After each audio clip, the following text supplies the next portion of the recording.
samninga. hann enn í? Forbes metur Hwang Bo á milljarð bandaríkjadala yfir 120 milljarða íslenskra króna. Samkvæmt fréttaritara RÚV í Peking á Sjónkún meðal annars kínversk þorp nánast með húð og hári sem eru vinsæl meðal ferðamanna og aðgangur seldur af. Samningur Hwangs við kínversk stjórnvöld vegna þorpanna gildir til 20 ára og áætlaðar tekjur vegna miðasölu metnar á 160 milljarða íslenskra króna.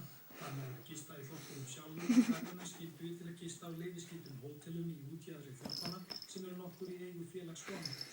Þar að auki þróar Hwang ferðamannastaði í Tíbet. Þannig hefur vinskapur Hwangs við fólk innan stjórnkerfisins nýst honum í viðskiptum í Kína.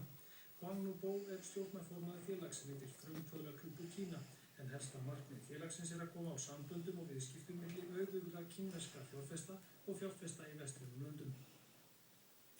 Óeirðir hafa brotist út daglega í borginni Anaheim í Kaliforníu eftir að lögregla skaut ungan óvopnaðan mann til bana helgina.